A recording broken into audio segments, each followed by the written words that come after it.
Hello everybody. Well, what can I start? It's Monday today. I came home from a week's holiday on Friday, and I'd had a friend watering my trees for me, and well, this is what I found. This is the 5 beech trees fused into one clump style tree. As you can see, it missed out on the watering. Pollarded willow.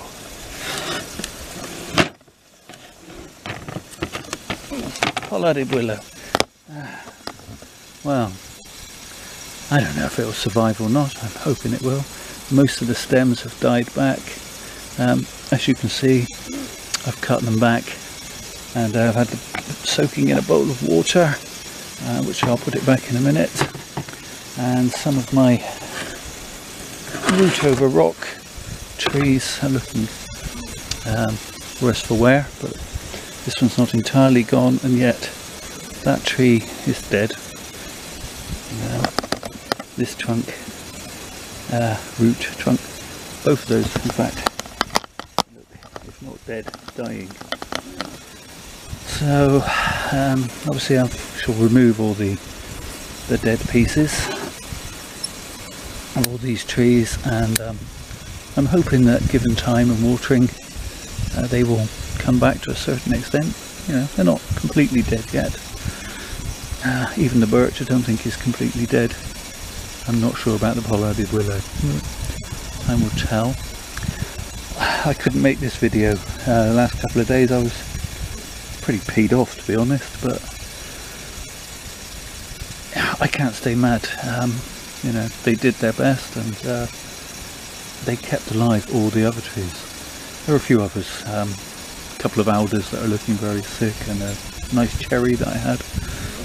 But c'est la vie.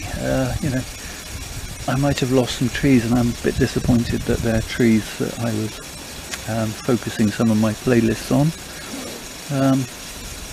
But hey, if they make it, I'll continue the playlists, and I'll make them perhaps a bit more interesting in a few years' time to look back on.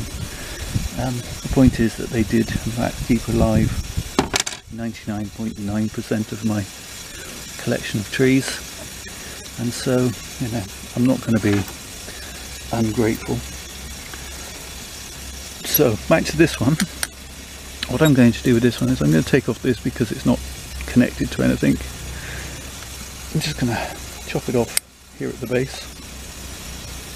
These two I'm going to leave in place. I don't want to disturb this part of the tree,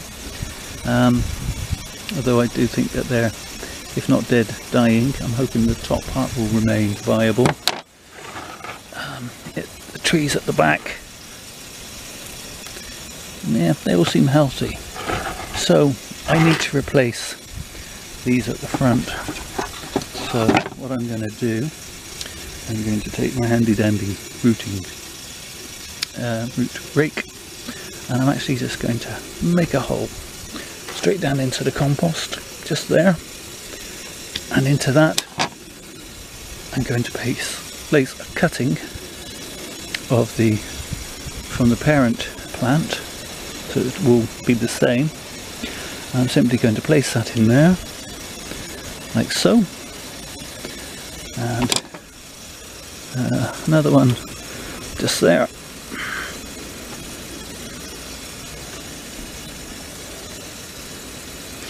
Now I know from experience working with these trees that soaking in water will have these rooting in no time.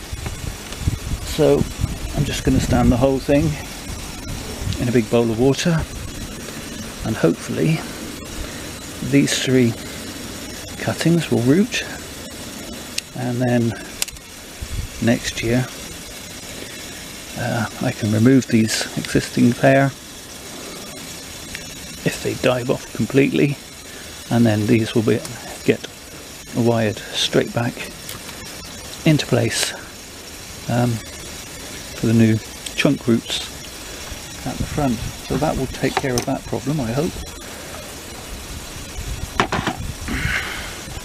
The birch, well, the best I can do with that is to cut back all the dead and dying leaves, and then treat it as if it was a tree that had been defoliated.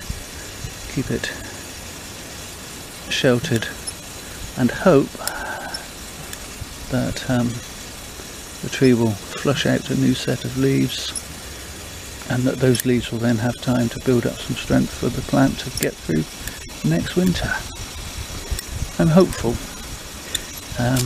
I may lose some branching, but it didn't have a whole lot to begin with, so you know, a minor setback, I guess. You have to stay philosophical about these things. There's no good crying over spilt milk, etc., etc. I'm not going to fall out with my friend. They tried. And that's all anyone can ask, really. As they say, most everything else has survived nicely. Anyway, that's all for today. I will say thank you for watching and take care of yourselves. Yeah, be good to each other.